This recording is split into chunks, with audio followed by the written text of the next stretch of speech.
scariest thing was not knowing what my outcome would be, was the days that I would fear, okay, I'm never going to get this thing that I so deeply want more than anything I've ever wanted. And no matter what I do, I might not get it. It was really about finding support and tools and people who could help me find the places where I could have control, and I could do things for myself, and I could take small actions, not potentially towards that end goal, but at least to getting through the process and surviving the process, because it was such an insane feeling of loss of control. And so any moments and any healthy ways that I could get some control back were so helpful.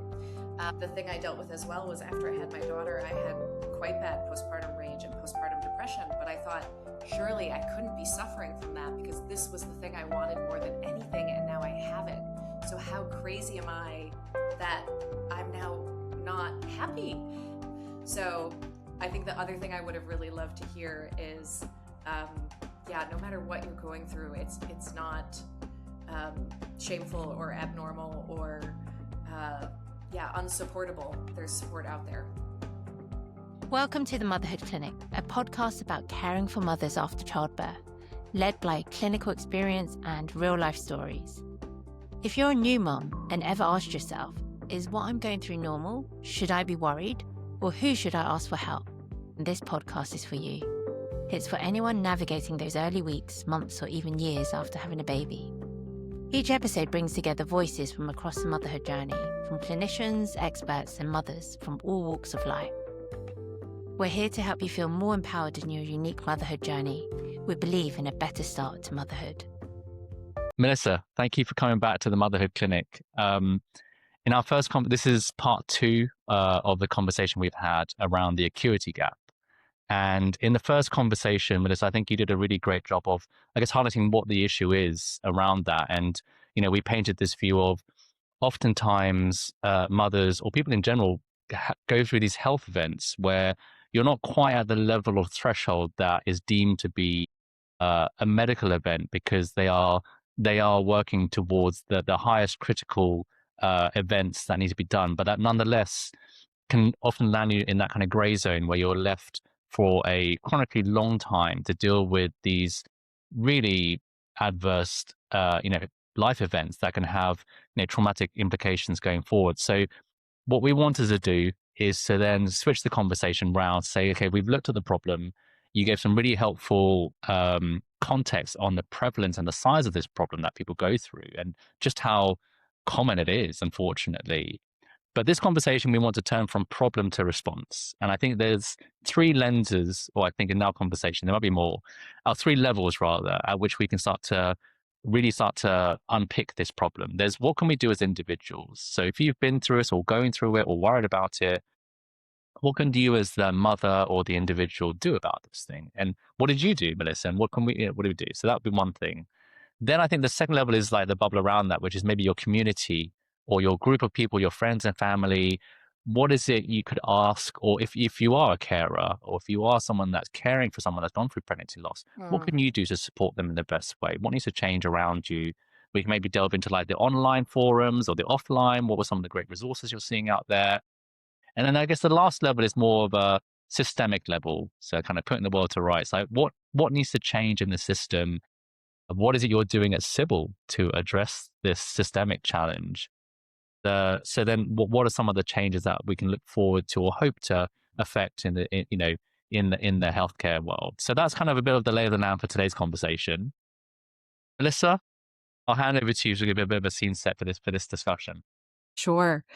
So I am building a tool I wish I would have had in the pregnancy loss space. And it's really, as I shared in the last episode, built from my own experience with 2 missed miscarriages and a termination for medical reasons. And I was on the journey to having my now 2 children. And I was really shocked. I remember I was using Flo's premium pregnancy tracker. And I was shocked by the experience of what it was like to log that my pregnancy had ended in that app, which was basically, it was a mirror of the medical system, which I remember in the medical system, my 2 missed miscarriages. I had a 12-minute appointment with a gynecologist to diagnose it. There was no conversation about my mental health, how I was dealing Right. with this. It was really just, go back out there and try again. Mm. And it was really those experiences and just seeing how big this gap is that made me think, oh, I really need to be part of the solution here and build something that can help fill the space. Great. That's incredible. And before that, part of your journey as well is you're working with obviously OBGYNs to build Hmm. this, but this is you're coming from, you weren't in a medical background before this. This is a lived experience that you're from a founder perspective. And we've had some very powerful conversations in the past as well, where we have patients with lived experience or people that are pairing together with those in the clinical world to build something very powerful, right? And part of that, and I'd love to delve into that, later on in the conversation in terms of how valuable that is to have both sides of the fence, right? Yeah. Doctors and clinicians that can provide the clinical authority and the background for this, but also the people that bring the personal and the human experience that you went through, as you're saying, to kind of understand how you would want to have been treated. And I think, and Yes. that's only what I think you as the person having been through that can kind of really paint such a powerful picture, but also the solution for what would Yeah. have been your pain, right? So, Exactly. yeah. So let's turn to that first bucket that we talked about, like the individual. So, you talked at length, and I think rightly so, about that loss of control that you feel when you go through a life like this. And the first thing is, well, when you feel like you're at the behest of the system, you can feel very at odds with things. So let's start to break down what are some of the maybe the simple things you can do when if this has happened to you. Where would you start? Yeah. Well, I think, what we see today is that, or what I hear from people is, women usually have a medical experience that they feel isn't comprehensive, isn't supporting them on the questions that they have and the way they want to be supported after pregnancy loss. And so they usually turn to pretty generic tools because there's not much that's built specifically for the pregnancy loss space. And even one of the things that I think I have been most shocked by coming into this space is, um, you know, up to 1 in 4 pregnancies we estimate end in loss. And yet, for most of our fertility products, this remains a little bit of an afterthought or a little bit of a hidden track. It's something that's kind of tacked on. And I think to what you were saying before, part of what part of the reason I'm so deeply focused on this and want to build a very deep solution to this specific niche is because of that lived experience. And when I've spoken with other founders of different women's health companies, they don't necessarily feel empowered to build in this space because it is, there's a lot of stigma. There's a lot of ways you can get it wrong. Yeah. It can be seen as trying to profiteer off of a very sad grief experience. And Yeah. so a lot of people don't feel empowered to build solutions in this space. And Mm. so I think what I hear a lot from women is they truly feel like there is nothing out there. They search the app store, they look online, they try to find things. There are really great in-person solutions, but those can sometimes take energy and time to find. And I think one of the things women experience as well, or at least I did after pregnancy loss, is there's a desire for highly personalized information. It is such a broad experience, ranging from infertility, chemical pregnancies, failed reproductive therapy transfers, uh, missed miscarriage, ectopic pregnancies, TFMR, stillbirth, second trimester loss, and each one of those experiences is fundamentally and deeply different. And I Mm. think as well, it can feel like you're wading into a sea of noise as you're Yeah. trying to find support after this particular experience. And Yeah. that's what I hear from a lot of people that they go through. Yeah. There's a lot there that you've raised there, Melissa. And I think again I'll come back to that point. Is it's I understand why you describe the situation as it is, where unfortunately there is it's not something you want to present to someone that is pregnant because you won't have to think about that, right? So, Right. psychologically, you don't want to be like, well, this could happen to you. But at the same time, it is painting a realistic picture of what could happen so that, yes, we obviously hope it never happens, but to be aware of it.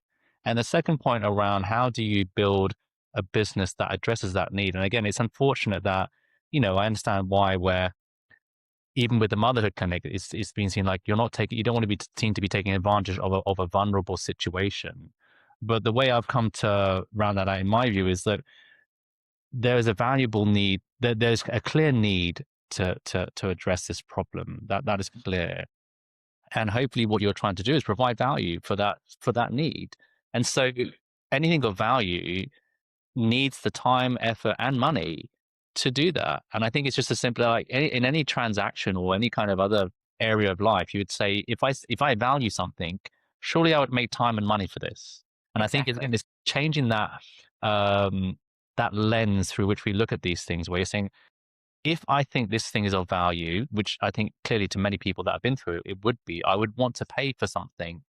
So that was more just reflection for me. But coming back to, again, what does you've raised the issue of, there's a lot of noise out there. Someone going through this that hasn't been given the guidance can go online, whether it's Reddit or Facebook. I'm sure we live in a world where in some ways it's good because there's a ton of content out there, but equally that is also the double-edged sword. So are there any key resources you would highlight that have been helpful in your journey? And secondly, is there a more helpful approach with which you would guide someone going through this to kind of find what works for them? Well, I of course feel the need to talk about what I'm building when I think about good resources, because I'm building it from the place of what I wish I would have had. And so what we're building with Sibyl is an always available digital care layer that is clinically grounded and personalized to each individual user. So basically, Sibyl is a app full of trusted information that's been reviewed by medical professionals, but also building digital recovery and wellness programs for the specific use case of the individual. And we're working with gynecologists, we're working with psychologists specializing in reproductive trauma to also, in addition to the information, build in emotional processing and mental health exercises to help people move through the experience of pregnancy loss. And our goal is really that this is the thing that your doctor, your OBGYN, your midwife shares with you as you've gone through loss, as an available tool for you to help you through the days, weeks, and months that are coming. And that we really have that trust and that collaboration with the care system to be an extension of the medical care that's provided. Sibyl is never meant to be a replacement for medical care, mental health care. And there are so many great resources in terms of in-person support. I was just talking with the Miscarriage Association in the UK, who has amazing helplines. I know you've had a guest, Claudia, on here, who's running Circe and doing really innovative group therapy and matching people together. And there's so many beautiful things that are happening. I think the other thing that I really struggled with was I needed something that was there at 3 a.m. when I was exhausted. Yeah. And so I find that there are really great, Seven Starling is a girl crush company of mine in terms of they're providing perinatal mental health care in a really beautiful way. But you have to get to the level where you're referred or it's clinical. And so I think as well, tools, one of the things we're trying to do with Sibyl is be really far upstream. And so it's for that 3 a.m. spin out. And it's also the tool that helps you be an on-ramp, that helps to be an on-ramp to get in-person care when you need it and to move forward. And there are really great, there's lots of great, Tommy's is incredible. The Miscarriage Doula is an amazing podcast that I listen to quite a bit as well. And so part of it too, like we said, is just when you're going through these difficult medical and mental health experiences, sometimes you just need a bit of a filter that's able to say, here's the most valuable stuff for you right now as you go through it. I've prioritized it in a way that's useful to you based on, advice from really smart people. And this is how we're going to help you move through this and feel better, hopefully. That's incredible, Melissa, because it's, effectively the answer to my questions is you're doing the hard work. You're curating the people that you yourself would have found valuable. So you're sifting through the noise. Well, what it sounds like is you're building that ecosystem of content providers, because part of it as well is not just having the resources available that you pick and choose what you think you need, but someone to say, look, unfortunately, we know this has happened to many other people. You will be going through steps that will be obviously personal to you, but will nonetheless be steps in a journey that we know other people have trodden. And that Yes. hopefully provides confidence as you go through those stages in your own time with your own personal stories, that we can help provide you with those things and connect you with the right people or with the right care. So I really like the way that you're talking about that, and can see how basically, again, you said you're building the solution you wish you would have had, right, when you went through this. Kudos to you for, going out there, and so often so many of the great founders that we're meeting it comes from a place of pain or passion. Yes. Uh, Both. exactly. Pain, passion, profession. I think those are the three P's. Yeah. Where you're like, I I'm motivated by what I went through to build something better, which I think is Yeah. incredible. So one, thank you. Hopefully we'll share obviously details of Sibyl and how people can find out more. So we've talked about some of the resources out there that individuals can go off and seek for themselves. I'd like to switch the conversation briefly now, and we want to remind people or encourage people that they're not going through this alone, right? And that's probably a big thing where, psychologically it is happening to you, it is happening as an individual, but hopefully there are people around you, like, I wanted as a carer or a partner to be there as much as I could be. Um, and there might be other people around you. And even if, and maybe you might be sure you don't have that, but how do you then maybe build that support network, which is so critical, whether that's your family or friends or whether it's other ways. So I'd like to start to explore like how we can help mothers or individuals going through this to help look at more of a community role, or maybe speak to those carers that are listening in and saying, how can you help someone that's going through this? You give me your first thoughts around speaking to a community or carers. What would you be saying to them to help the person that they're caring about? Yeah. Well, I think what I hear from so many women is that once they shared their own experience of loss, other people shared their experiences. And of course, not everyone feels comfortable doing that. But I think, um, it's always amazing to me when I talk about Sibyl in a public setting or have a conversation somewhere, the people who come up to me afterwards and want to share their story and want to share their experience. And it's such a powerful moment of bonding and just like, I see you. I instinctively know Mm, how you feel and what you're going through. And that runs so deep in kind of no one wants to be a member of this club. And almost all of us, I think, feel very alone when we first join. And then by sharing, whether, that's online or there's a really great online community called RIA, which is a specific community platform built to support people going through loss and fertility challenges, which is beautiful. So mm, there's the offline, there's the inline, and you can usually find that. And if you can't, there's also things like I mentioned, like there's really great podcasts, The Worst Girl Gang Ever, Miscarriage Doula, and others where you can hear stories. One thing we're doing in Sibyl is we're highlighting user stories that match with the user who is sharing their experience, because that's mm, also, again, each experience is so unique, but being able to say, oh, this woman also is having to care for her 3-year-old while she's going through a miscarriage. It's so meaningful for me to know that there's someone else out there who has had this, because it's both, I think it's the building the community, and maybe I'm jumping ahead here to something we were going to discuss later, more the systemic view, but it's okay. also just normalizing, Yes. you know, one of the reasons I'm building a purpose-built app for pregnancy loss is because that just normalizes the experience. You see it Mm, in the app store, you see it online, you see the website, and you say like, this is a big enough, meaningful enough experience that this exists. yeah. And it's not just a feature of something, it's a whole thing.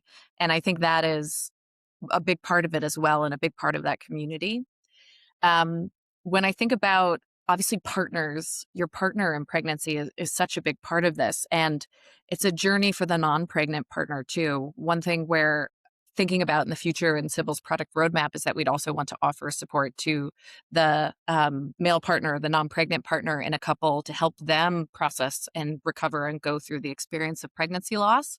Mm, I think when I talk to the best advice I can give the non-pregnant partner is, do some research, see if you can talk to other people as well, so you can understand the best way to support, because it's usually not things like pressuring to get pregnant again or expecting someone to be back to normal really quickly.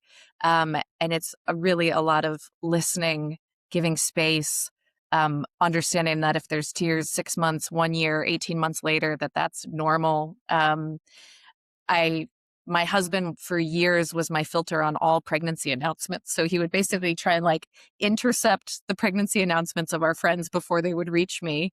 Yes. And then he would like find a quiet moment and tell me, and be the safe space where I could grieve with him that our friends were having this experience and we weren't yet. And I tear up thinking about it, because it was such a beautiful way to help that just allowed me a little bit of peace and space to have my feelings. Yeah. And that had to be tough for him. He acted as like the shield. But I think it's these small ways. And I also really encourage partners to talk to other women who have gone through loss and ask what helped them most or what they wish they would have had, and then apply that to your own partner. Yeah. What a lovely husband, Melissa. Yeah, he's a good guy. Yeah. No, but I think I was just saying it is something, you are going through as the carer, but also you want to be there. And that's where I personally feel like, you can do something and you feel valuable and you feel good, because that's my view of what I think you Yeah.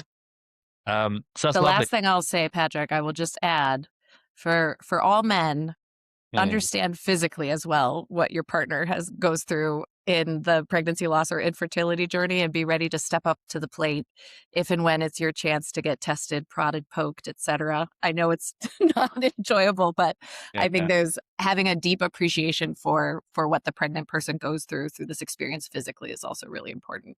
Yeah, and thank you for raising that. There are important points that you're making that I also want to kind of revisit. And this one was this normalization of the conversation, because it goes so hand in hand with acceptance. Yeah. I think you're so right to highlight what is it you're trying to achieve with your efforts, which is to normalize the conversation. As you said, it is the worst club you want to be a part of, but when you are in that club, you have such a deep connection, I imagine, where you see through past all of that stuff. And straight away, you've got such a deep connection with other people in that club, because you know that, and they can be such a powerful connection too. Yeah. It reminds me of if I take a brief analogy, when I was traveling, I was lucky to go to Cambodia. Unfortunately, the history with the Khmer Rouge and with Agent Orange, a lot of people don't have fathers, and a lot of them were born with deformities. Like, it's an unnatural, like it's a ridiculous amount of people that just have been malformed. But it was almost the normality of that such strange situation. You would see people, they're working in cafes, they're selling books, and they're laughing, and there's this it was a surreal kind of observation that, look how much they would feel, like how much they would, if that happened to any one of us, that would be soul destroying. But yet Right. it's normal in this crazy way. But in some ways, that normalization, as you said, helps them to accept it, and it helps them to feel empowered, and that they can do something about it. And it's not that feeling of, it's not just happening to me. And that really stuck with me, just this scene when I'm looking out, and I'm like, oh my God, like, it kind of makes you very humble, where I don't want to get too kind of emotional, but it was like, wow, this is so much of what you're saying rings true with any level of adversity, whether it's pregnancy loss, whether it's anything else. It's like that normalization that, look, this can happen to anybody. And two, if it does happen to me, that there are other people around me that might be going through this as well, that I can also, really connect with, and how valuable that is. Again, I just really wanted to hit home the point, because I think it deserves the time to say, like, that community aspect, when you do find your people that you can connect with, is such a valuable thing. And again, it makes you feel less alone. So there's so many factors, I think, to that community angle that I think is so powerful to discuss, I think. So just a reflection. So I wonder if in the last part of this conversation, we've talked about what you're building at Sibyl, why you're building it. We've talked about what individuals can start to do and how they can start to process such a big event. We've talked about communities and the value of doing that and where you might find, and you've raised, and we'll make sure we have links into all these people, that some Amazing. fantastic organizations, institutions where you're like, hey, look, there are some people out there that can really help, some really good information, and that you've curated already. Where do you feel, in my last area to discuss, is where do you think this is hopefully going towards? What's your vision or your hope for what this becomes? So, where we are now with the current healthcare system and the current resources, what does a better future look like in this space? What are you hoping to build, and what would the impact be for mothers that have to go through this? What would that look like? Yeah. I frequently use the phrase that we're trying to transform the standard of care for pregnancy loss. And when I zoom out and I imagine my now 3-year-old daughter, maybe going through this, oh, God forbid, hopefully not, when she's trying to have children herself, it's really changing pregnancy loss from something that women just have to suffer through to something that we proactively, comprehensively, and meaningfully care for women through. And that is all different aspects. That's funding the research, because we have for so long just told women, well, that was nature running its course, get on with it. That's not the case. There are more answers, and we're getting more and more of them every day. But that is so huge. That's changing. There's great education as well that's being done by nonprofit organizations to help doctors share information more sensitively during this, to understand the mental burden and the implications of pregnancy loss. So changing the medical system, building tools like Sibyl that are both normalizing the fact that you need support, but also really mass available and able to scale. And then I also really have a dream. So part of the beauty of working in this space, I was talking to an OBGYN, and she was like, you'll never meet a more willing patient population than women who have gone through pregnancy loss, because they're so desperate to make sure no woman has to experience what they did. And it's also really funny too, talking with my testers and my users, and they're like, use my data, take my data, help use it to make the world better. And so I think we're really excited as well for, scaling this and having millions of women using Sibyl as a support, and the insights that we're going to be able to get and the improvements we're going to be able to make systemically and on a really big picture from the insights that we're going to get. Because right now, this is still an invisible experience digitally. You delete your pregnancy app after you go through pregnancy loss, and you download it again when you're pregnant again, but there's nothing that's really there for you in between. It's a black hole. Really Yeah. And so this is what I think the big picture for me, and like, okay, really scaling this, getting this really big, that's one of the biggest things that's exciting to me, is I think we can fundamentally change how the system views pregnancy loss, and then how it feels for every woman when she's going through it. That's an incredible answer, Melissa. Thank you so much. Yeah. I'd like to round out this conversation with one final question. So we talk a lot about at the Motherhood Clinic, this idea of a better start to motherhood. Mm.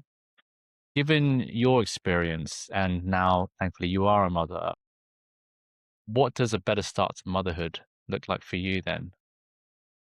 Yeah, I think it's recognizing women even in the journey. I get a little emotional every year. We just had Mother's Day outside of the UK. I know you guys are a month earlier, I think, and then the rest of us come a month later. And I'll never forget when after my third pregnancy loss, a friend messaged me and said, I'm thinking about you this Mother's Day, and I just want you to know I love you, and I'm here for you. And I just want, when I think of the start of motherhood, to me, I would pull that timeline even farther back. And as we think about what motherhood is, I think it already starts when you're battling infertility. I think it already starts when you're going through pregnancy loss. You are sacrificing and going through so much to get to hopefully that endpoint. And so I think that's my biggest advocacy, is let's draw back the lens even earlier in the timeline of when we think about supporting mothers. I think that's a great answer, Melissa. Thank you for sharing such a personal story. Thank you for what you're building at Sibyl. Please, can you tell people about where they can find you, where they can find more about Sibyl, so that we can promote what you're doing? Yeah, thank you. Visit us at Sibyl.care, and Sibyl is Sibyl. I'm sure we'll put that in the notes. And we are about to be available in the App Store end of June. Ooh. Stars, universe willing, App Store willing, with our first totally publicly available version. So folks can sign up for our waitlist now. And in the meantime, we have great resources on our site that we can share, but really looking forward to that milestone. That's incredible. So we come in Thank just at the you. right time. Yes. Find out now. That's hot off the press. Melissa, thank you so much. This has been a really great conversation. I really appreciate your time. Thank you, Patrick. It's so great to chat with you. Thanks, and take care. Bye-bye.